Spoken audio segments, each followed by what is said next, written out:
Good evening, Rowan. It's the 6th of November 2016 and it's about 10 o'clock. And obviously this is my usual Sunday evening video to reassure you I haven't been seducing any priests over the weekend, so you can relax. And in fact, I've seen a photo of you in Washington DC today. That's the photo that we're all looking at now. And I can see that you're really relaxed. In fact, it looks like you're just about to throw a temper tantrum. Because Mummy's still not giving you what you want. Boo-hoo.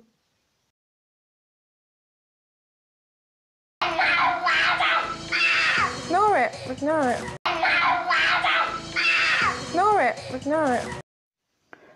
So, I thought we could have a chat this evening about a lecture that you gave on the 24th of October 2016 in South Africa. I've already commented on the interview that you gave on the same day, which was uploaded onto YouTube about a week ago. This was actually uploaded only a couple of days ago and the audio's pretty bad, so I haven't been able to get absolutely everything. There were some words that I wasn't sure of, and in places I've had to leave gaps because the audio is pretty bad. But I think I've got the gist of it, and so there's two or three sections from it that I'd just like to comment on this evening. So without further ado, because I'm standing in my kitchen again, and I've had to turn the fridge freezer off so it's not making a noise on the recording. So I don't want all my food defrosting. So I'll get on with it really quickly. So, you say, people sometimes report a desire to end someone else's suffering by killing them because they themselves are so deeply affected by it that it becomes unbearable, whether or not it's actually unbearable to the sufferer. Where do you put that on an empathy-based map? Well, it's quite easy to determine that, you see. The key part of it, which demonstrates that you've got absolutely no idea what empathy means at all. So if a person is seeing another person suffering and desires to put an end to that suffering by killing them, which sounds rather dramatic actually, whether or not the person feels that way or not, the person who's actually suffering, well, if the person had empathy, then the person would understand the feelings of the person who was suffering, wouldn't they? So if they wanted to put an end to the person's suffering, regardless of how the person, he or she felt, him or herself, then that wouldn't be empathy, would it? In fact, it's quite the opposite of it, because the person who's observing the person suffering wants to put an end to the life of the person who's suffering, not to help the person, because the person doesn't care whether the person wants to end his or her life or not, but rather so that the person observing the suffering isn't experiencing any discomfort. So it's kind of the attitude, I can't bear to see you suffering, so I'm going to kill you, so I don't have to feel bad about it anymore. So that's not empathy then, is it, if you're disregarding particularly how the person feels him or herself.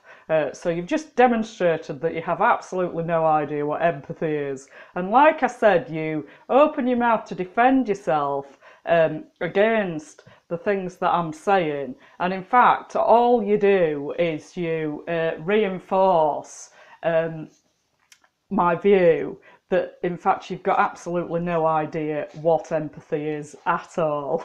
You don't understand other people, you don't understand their feelings, as was demonstrated actually in the video interview that you did on this same day, where you were describing people in purely spatial terms, that they were three-dimensional and they had solidity and stuff like that. Well, so does a block of concrete. So you simply demonstrated by making this statement, where do you put that on an empathy-based map, that you have absolutely no idea what empathy means, or what even acting in the interests of another person might mean. I'm not saying that killing somebody because they're suffering is the right thing to do. But it's quite different if the person wants that themselves, and if you're only killing them to make yourself feel better because you don't like seeing them suffering. So you've got absolutely no idea, you're clueless.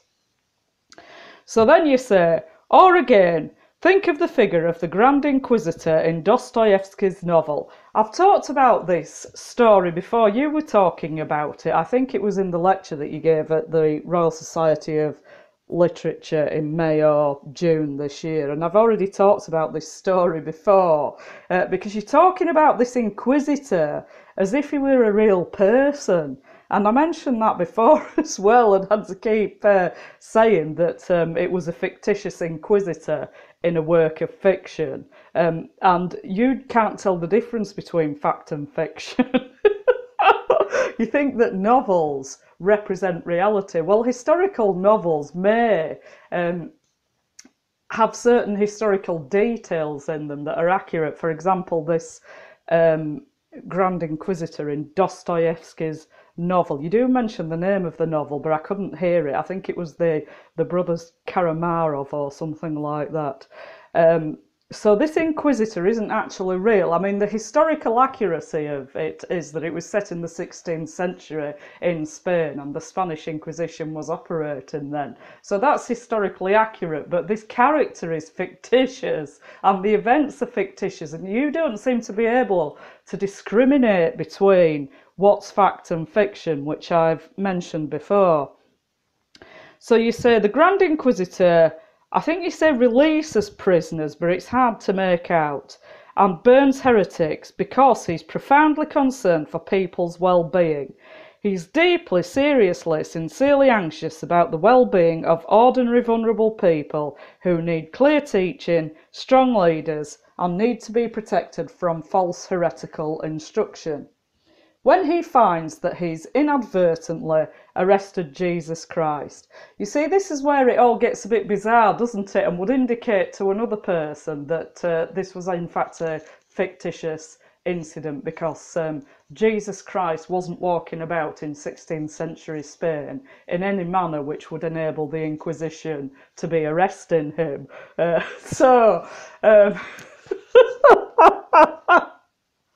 Anyway, so you say, he's eloquently unrepentant. This is the Grand Inquisitor, unrepentant. The fictitious Grand Inquisitor, unrepentant for arresting Jesus Christ, which wouldn't have been possible in the 16th century in Spain, even if this Grand Inquisitor wasn't a work of fiction.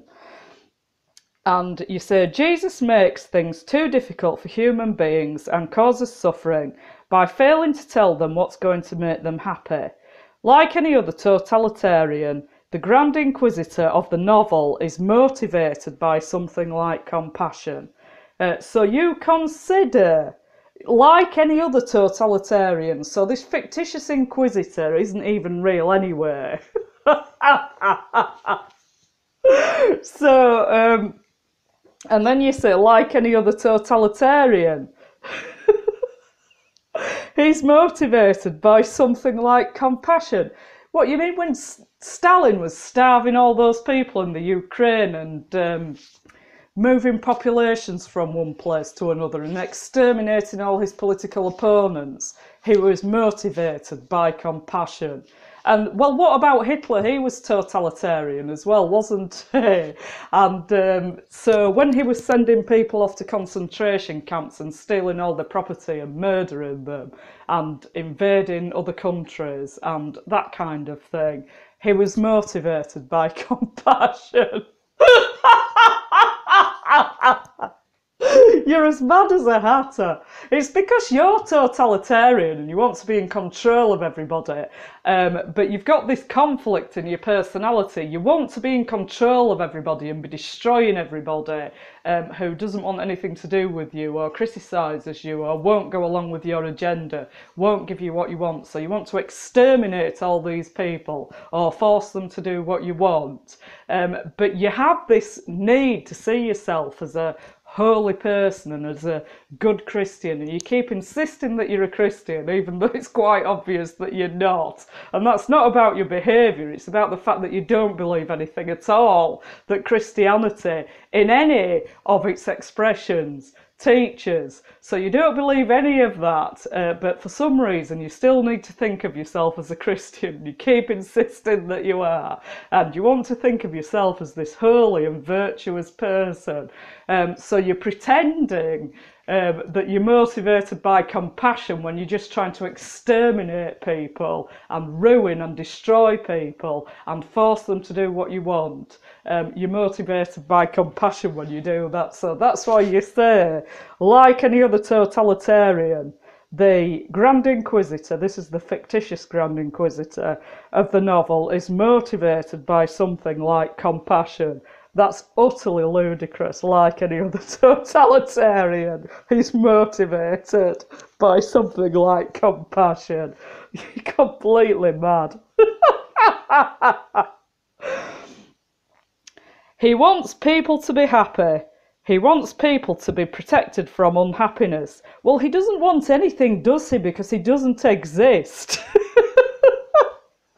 And then you say he senses viscerally the cost of unhappiness and so acts efficiently, decisively, and himself unhappily to defend them.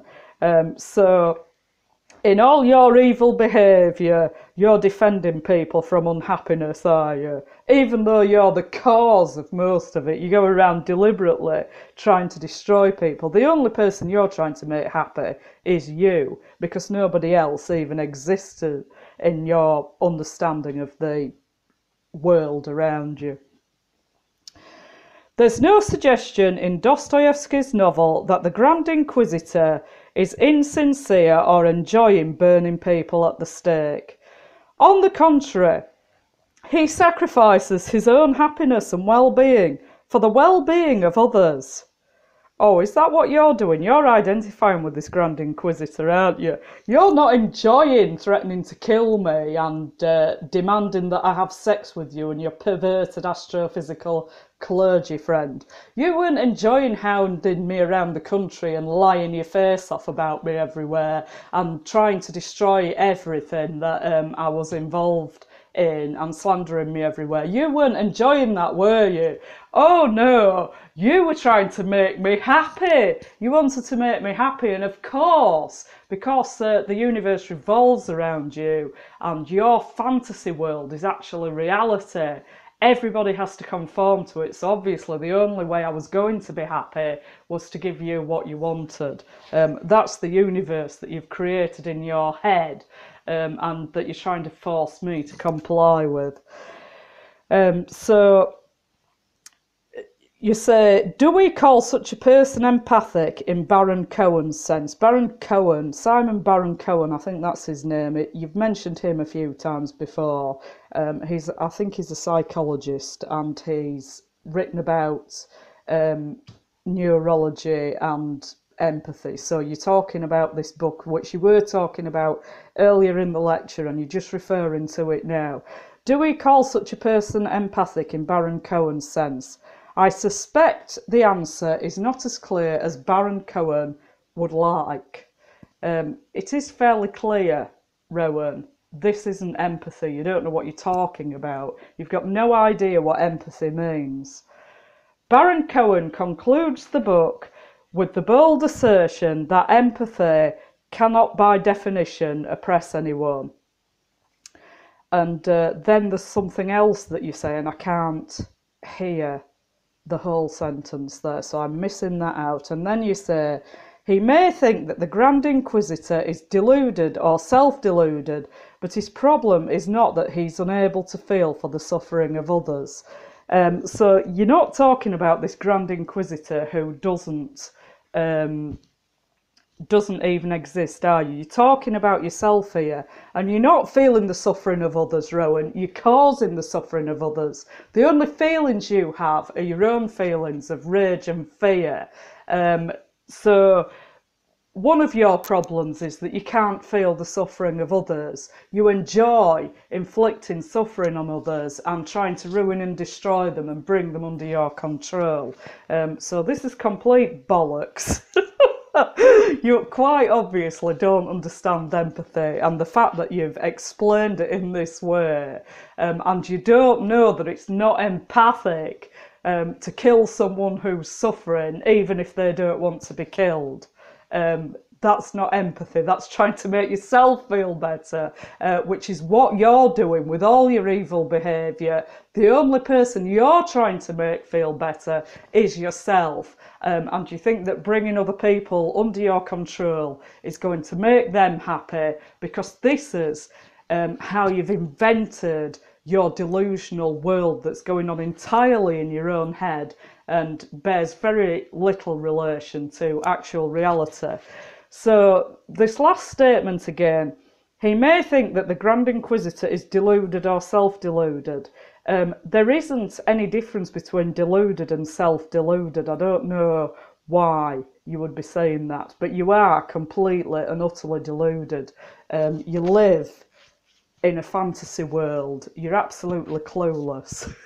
And you're particularly clueless in understanding other people and what motivates them. You just think that you do because you've spent all this time analysing people and trying to find out what buttons to push to get what you want. So I'm going to play this clip, which is not very audible, and then I'll come on to comment on something else that you said a bit later on.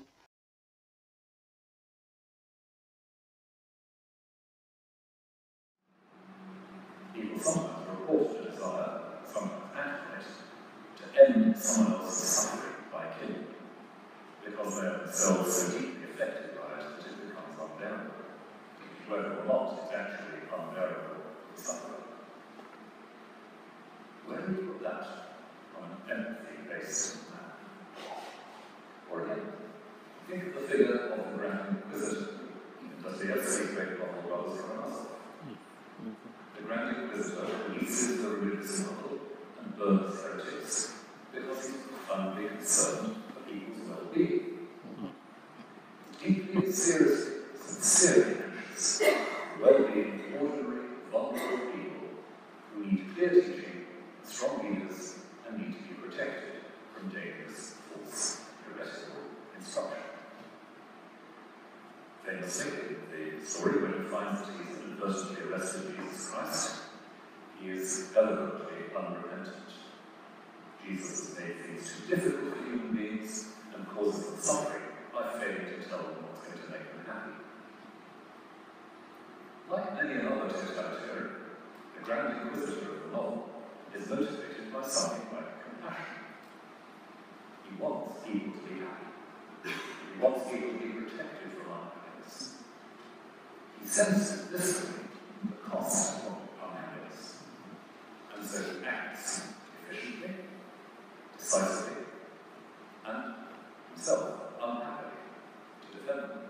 There's no suggestion in Dostoevsky's novel that the Grand Inquisitor is insincere or that he's enjoying burning people at the stake.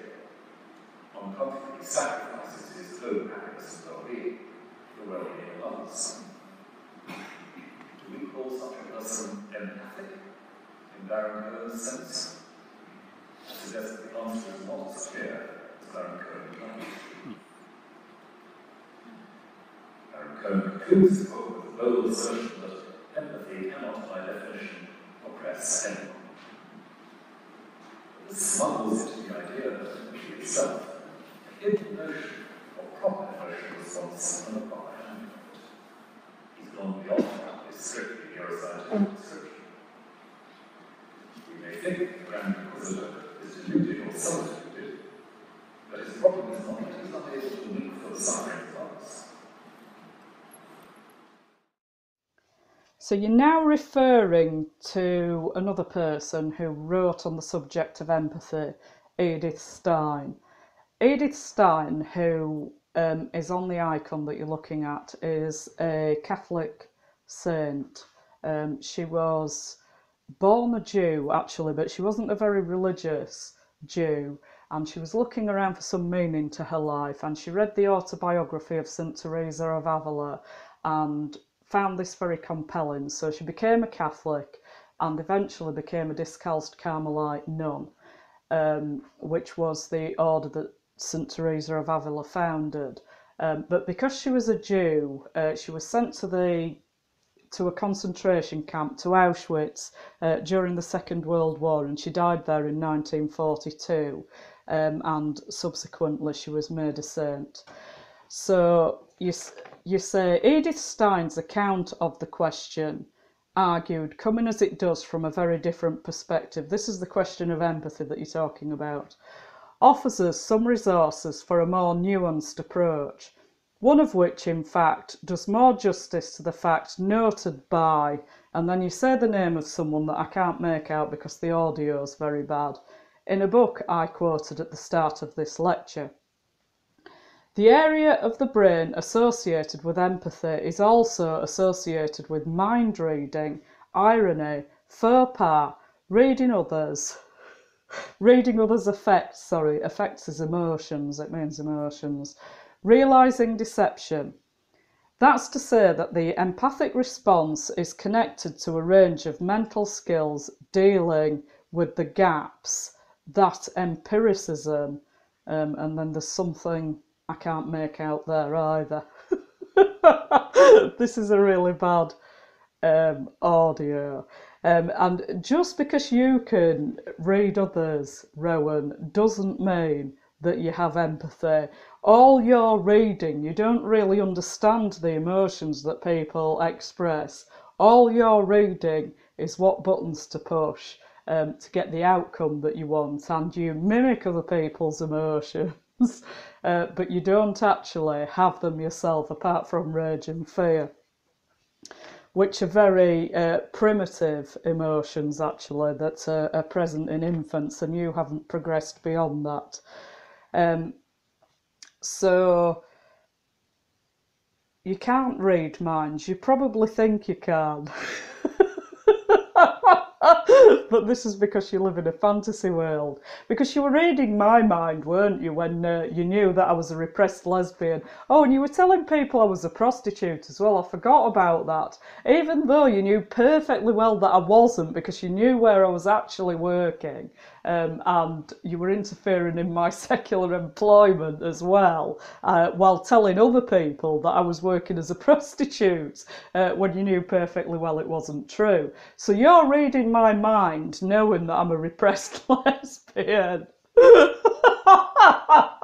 And that I really, really want to be a prostitute, and I really, really am so in love with you, despite being a lesbian, obviously. I haven't quite figured that one out yet, but never mind. I suppose you think that you're so gorgeous that even if I was a lesbian, I would become instantly heterosexual just at the sight of you, because you're just so gorgeous in your own estimation.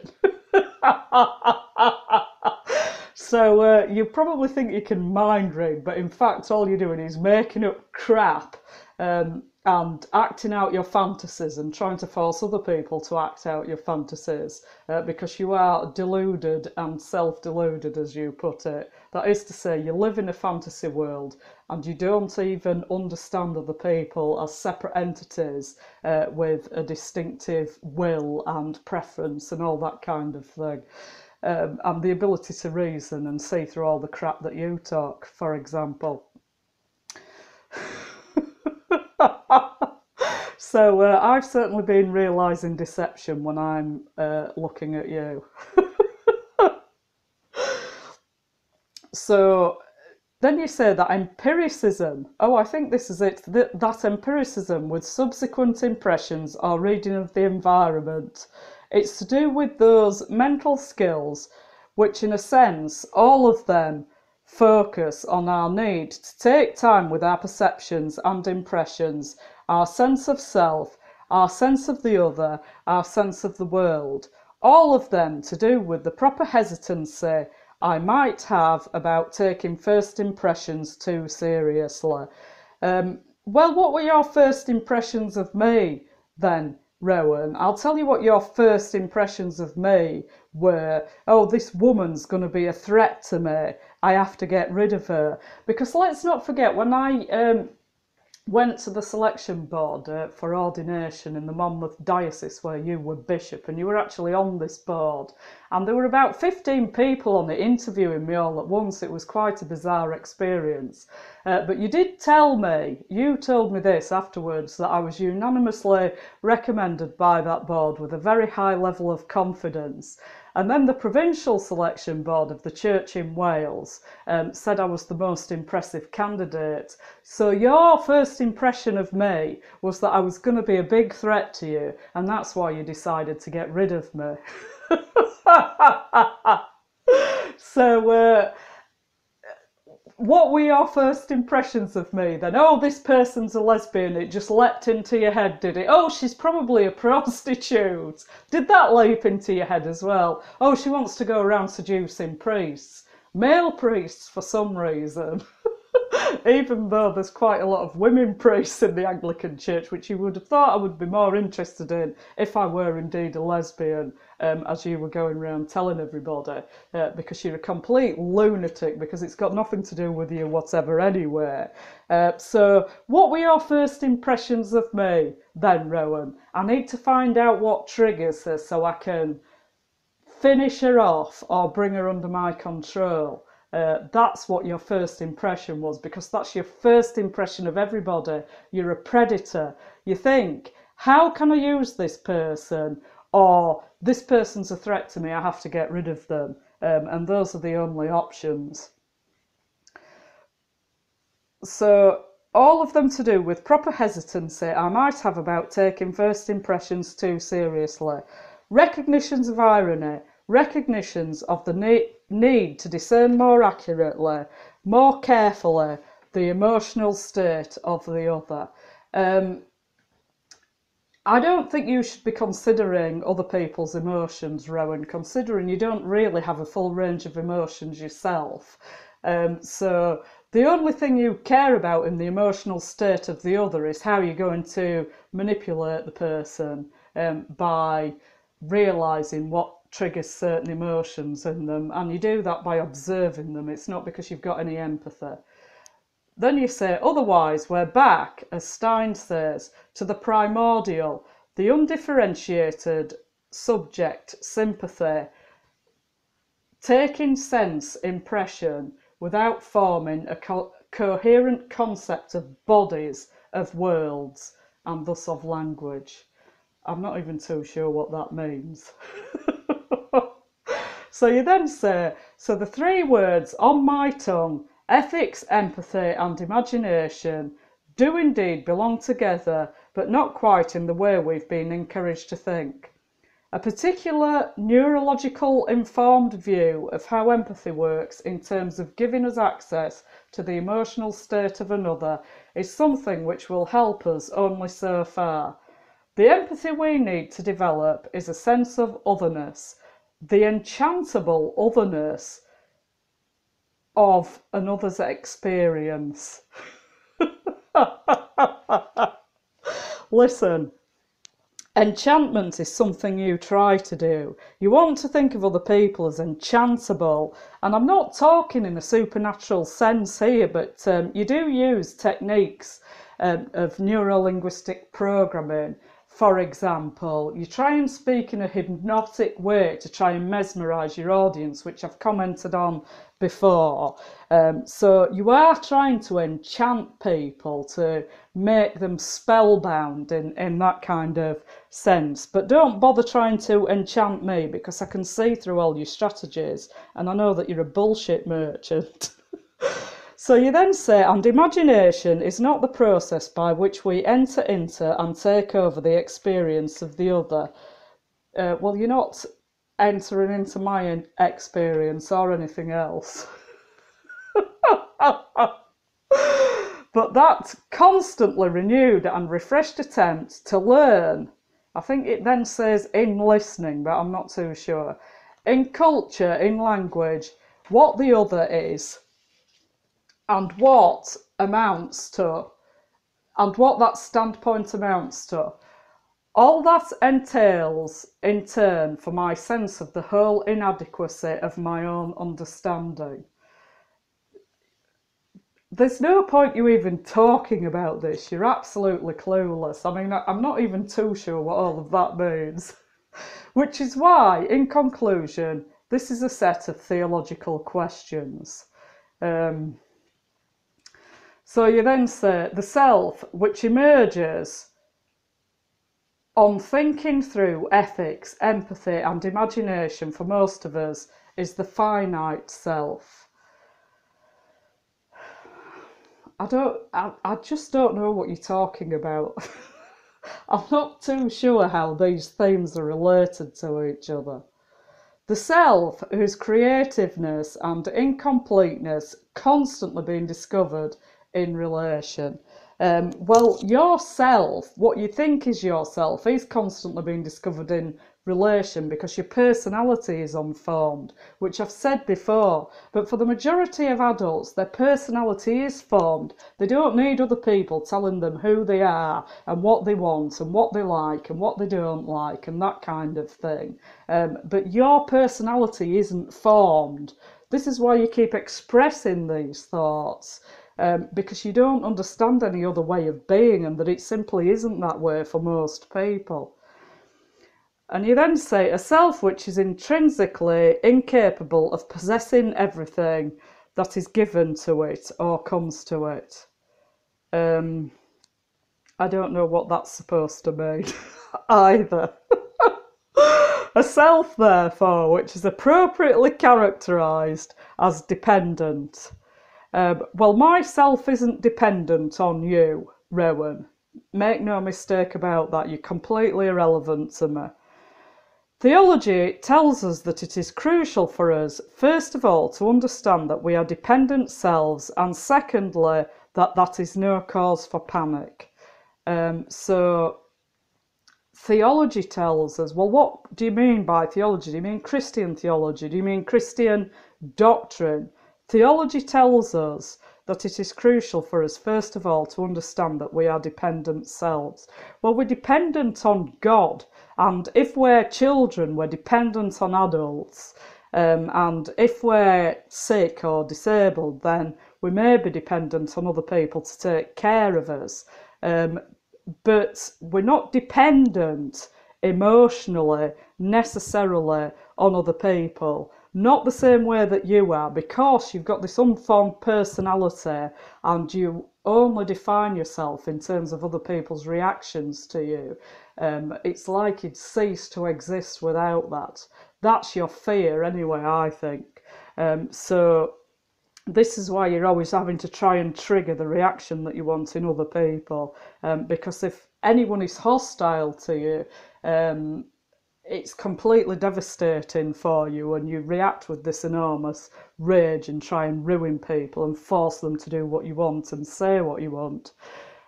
So you then say, dependent, we recognise our interconnectedness, our incompletion in the face of each other is a very different matter from depending on the power of the other. So I'm not too sure what that means either. Indeed, it may be indeed a recognition of the universally shared interdependence, and it's one of the most important criticisms that has been made of any human claim to finite or unchallengeable power.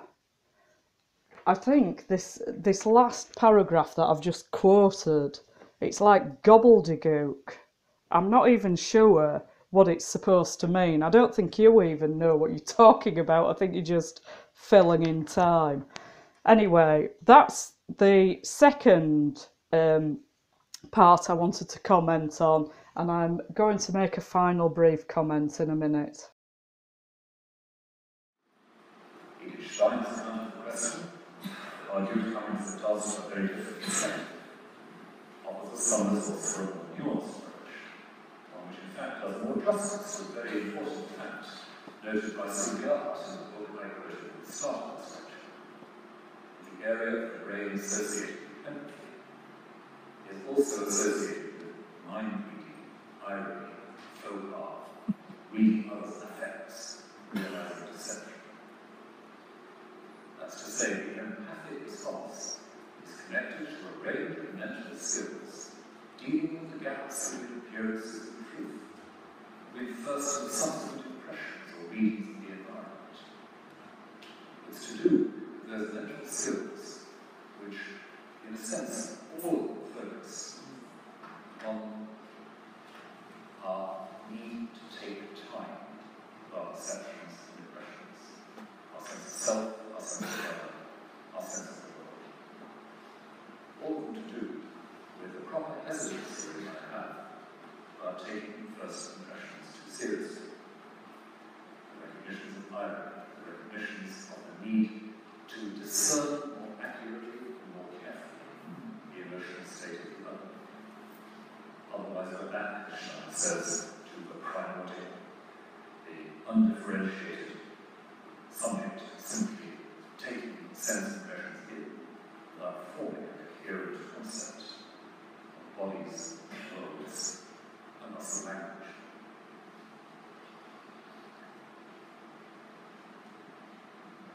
So the three words of my title, ethics, empathy, and imagination, do indeed belong together, but not quite in the way we've been encouraged to think. A particular neurologically informed view of how empathy works in terms of giving us access to the emotional state of another is something which will help us only so far. The empathy we need to develop is a sense of others, the intractable others and others' experience. And imagination is not the process by which we enter into and take over the experience of the other, but that constantly renewed and refreshed attempt to learn in listening, in culture, in language, what the other is and what that standpoint amounts to. All that entails in turn for my sense of my own inadequacy, my own non-understanding of imperfection. Which is why, in conclusion, this is a set of theological questions in place. The self which emerges from thinking through ethics, empathy, and imagination, those things, is a finite self. The self that is creatiness and incompleteness is constantly rediscovered in relation. A self which is intrinsically incapable of possessing everything that is given to it in constant. A self, therefore, which is appropriately characterized as dependent. Theology tells us that it is crucial for us, first of all, to understand that we are dependent souls, and secondly, that is no course of attack. Dependent, to recognize our interconnectedness, our incompletion in the face of each other, is a very different matter from depending on our maybe indeed a recognition of a universally shared dependence and interdependence is one of the most potent criticisms we can make of any human claim to final or unchallengeable power. So this is my final comment, which I hope will be quite brief, because I'm still standing in my kitchen with my food defrosting in the fridge freezer. So you say, this is immediately after the part that I've just commented on. It's often said that those people who are most spectacularly humble and eloquently humble before God tend to be the least spectacularly humble before human authority. So I don't know what eloquently humble is supposed to mean, especially before God. I mean, is God more impressed by people who are eloquent than people who are uneloquent? Since Jesus told us that people should worship in spirit and in truth. So eloquence doesn't really figure in it, really. In fact, a more eloquent person could perhaps deceive other people more easily. So it's irrelevant whether you're eloquent or not. So I don't know what eloquently humble is supposed to signify. So you then say, this is a country, you're talking about South Africa here because you're in South Africa giving this lecture. This is a country where more than one person has illustrated that in recent decades. If I'm allowed one personal reminiscence here, so you're now going to talk about someone that you met in South Africa who got into hot water with the authorities during the apartheid era. And I just want to say you gave this anecdote as well in a lecture that you gave to the Anglican Diocese of Sheffield in autumn 2014, which was the day after I confronted you at the Sheffield, the South Yorkshire Council of Churches annual meeting, when I confronted you about lying about 9/11 and working for the intelligence agencies, to cut a long story short, and you denied lying about 9/11. And you denied being a Freemason as well. But you didn't deny being a Satanist or working for MI5, even though I meant MI6. But anyway, so that lecture was the day after. I'm going to play a clip from that lecture as well because it gives more information about this man that you're talking about, who you met in South Africa in 1985. So you say, if I'm allowed one personal reminiscence here, my own memory of meeting Beyas Norde in 1985 focuses on what he said as we said goodbye to one another, where I stumblingly attempted to say to him how important his witness was to so many of us, and he shrugged his shoulders and said, well, you know, there comes a point where they can't touch you. So this man is standing up against the authorities in South Africa, and he ended up having a lot of restrictions placed on him, which you mention in the video from the lecture in the Sheffield Diocese in 2014. And he still kept on resisting. So you think that's admirable when this man in a faraway place, in a foreign country, is resisting some oppressive authorities. But when I'm resisting you and you're a very oppressive person, for some reason, you don't seem to find that quite as impressive. Why would that be then? Why isn't it equally impressive when I'm resisting you, when you keep threatening to kill me if I don't have sex with you and telling me to kill myself and all this kind of thing? So why isn't that impressive then? So you then say, I've lost my place now. So you say, I stumblingly attempted to say to him how important his witness was to so many of us, and he shrugged his shoulders and said, well, you know, there comes a point where they can't touch you. So you thought that was impressive, and you're telling this story, and this isn't the only time that you've told it, because I'm showing another example of it. And so that's impressive to you, that this man, and I agree with him, there does come a point where they can't touch you. But unfortunately for you, you see, Rowan, you're one of they, aren't you? You're one of the oppressive people who wants to force everybody else to do what you want. So you then say, and that sense of an unreachable dignity at the heart of the person from which that statement came, unreachable dignity, perhaps that's not irrelevant to what we've been talking about this afternoon. So when I'm unreachable, that's a bad thing. But when somebody else who's promoting a cause, for want of a better expression, that you're in agreement with, that's a heroic thing. But when I'm unreachable, you threaten to kill me and tell me to kill myself, and you slander me all over the country and all over the world, in fact. Seems to be a bit of a double standard going on here. Empathy, at the end of the day, is either about that sense of unreachable dignity, or it becomes yet another tool for a greedy, short-term, entertainment-hungry, easily bored contemporary self. So I don't really know what that's got to do with empathy. What has empathy got to do with this particular? The two things aren't really related. Empathy is either about that sense of unreachable dignity. Well, why is it about that? I don't think the two things are related. You just related things together here that aren't related. Or it becomes yet another tool for a greedy, short-term, entertainment-hungry, easily bored contemporary self. Well, that's you that you've described, because you do go all around the world to these war-torn places. You did particularly as Archbishop of Canterbury, but you still do because you're the chair of Christian Aid. And so you're going out to South Sudan and all these places where there's high drama going on. And the only reason for this is to feed your own narcissistic delusions that you're kind of the saviour of the world. You're saving the poor, you're saving women, you're saving gay people, you're saving the environment, you're saving people in the third world, and all this kind of thing. It's to feed your narcissistic delusions, and you are greedy, short-term, entertainment-hungry, and easily bored.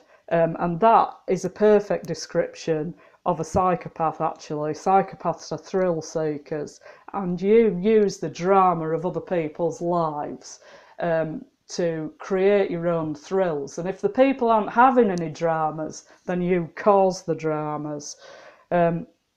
So yes, short-term entertainment hungry, easily bored, contemporary self, collecting yet more experiences. So that's what you do, flying off around the world to all these places with all this high drama going on. At whatever cost to the human and the natural environment, and I think we can do better than that. So you're pretending that you believe in anthropogenic global warming, which means that carbon dioxide emitted from burning fossil fuels is causing the Earth to heat. Of course, this is a hoax intended to bring in a one world government, but you're pretending you believe in it anyway, and then you're talking about all this thrill-seeking experiences, basically, and you're flying all around the world to no good effect, to visit these far-off places, emitting more carbon dioxide into the atmosphere. So this is yourself you're describing here. Greedy, short-term, entertainment-hungry, easily bored, contemporary self, collecting yet more experiences at whatever cost to the human and the natural environment. So that's a perfect description of you. Anyway, I shall leave it there for now because I've been talking for quite a long time and my food will be defrosted. Oh, and by the way, you might be interested in my fridge freezer, actually, because when I trained in health and safety, my employer paid for my training so that I could become a health and safety trainer in the organisation.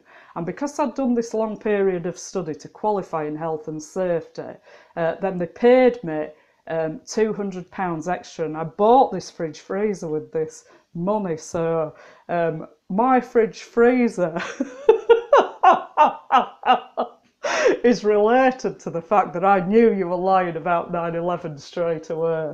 So there you are.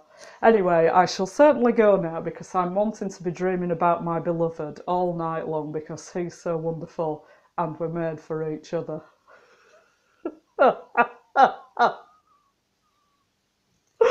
And I just can't wait to be in peaceful slumber, to be dreaming about him all night long.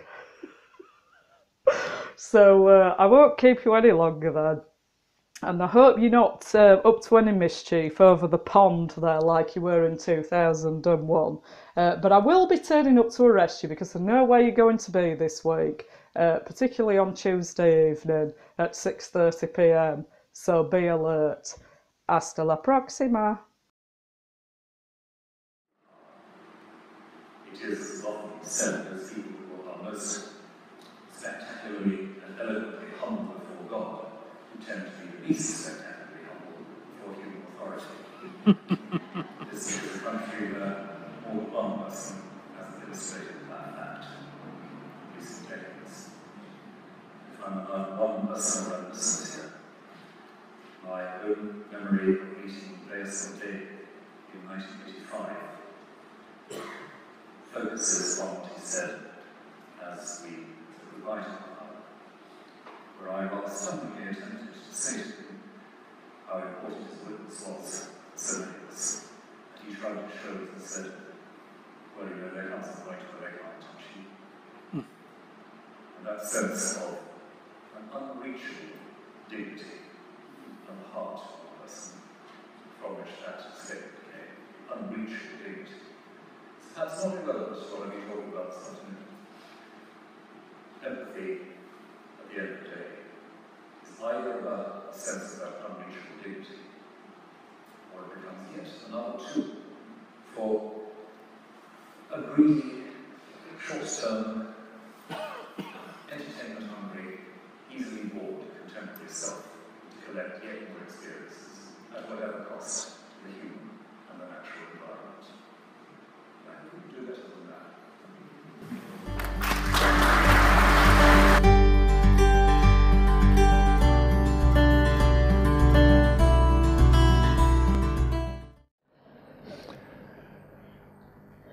I've told these stories many times, but they're worth telling, I think. They go back to the first visit that my wife and I paid to South Africa in the 80s, in very bad times, and we worked for the church over there for a few months and met some remarkable people, as you do. And two of the sayings and stories that stuck with me were these. One was meeting that really remarkable man, B.S. Noordet, who had been a Dutch Reformed pastor from a very, very conservative, sort of aristocratic Afrikaner background, deeply committed to the way things were in South Africa in the bad old days, who had really had a conversion experience and realized that he couldn't go on, and preached in his very well-heeled church in Pretoria a sermon on the text, "We must obey God rather than human beings," and then resigned his pastorate immediately and gone to work for the anti-apartheid movement. He'd had a very difficult time, as you can imagine, with the authorities. And when we met him, he wasn't allowed to meet more than 2 people at once, and he wasn't allowed to talk to anybody without a member of the security services in the room, all of which created a very slightly constrained atmosphere, as you can imagine. But meeting him was one of the great experiences, I think, of our lives. And I remember saying as we left, rather clumsily, thank you, and I just need to say how very important you are to some of us. And Beas shrugged his shoulders and said, well, you know, he said, there comes a point where they can't touch you. And I felt an echo of your father who was in secret there. Here was somebody so profoundly in touch with the father who is in secret, in a strange way. And that's, you know, that's how he survived. Try to change me, you're wasting your time. Now I got something much better in mind. Robert De Niro's waiting, talking Italian.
Why Catholics have the best sex. Adelante.